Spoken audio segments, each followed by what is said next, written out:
যত বড় হচ্ছি তত বন্ধুত্বের সংখ্যা কমছে, আর বন্ধুত্বের সংখ্যা যতই কমছে হাতে গোনা কয়েকটা বন্ধুদের সম্পর্ক কিন্তু বেশভাবে মজবুত হচ্ছে।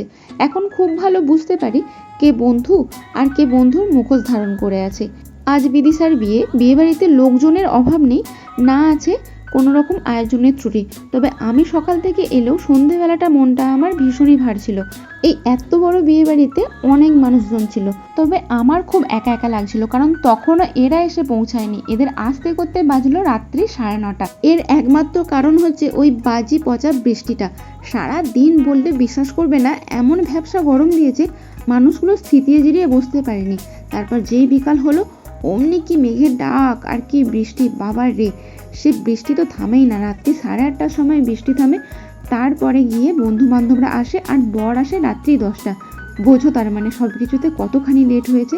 এবার রাত্রি হয়েছে যখন খাওয়া দাওয়া তো করতে হবে না।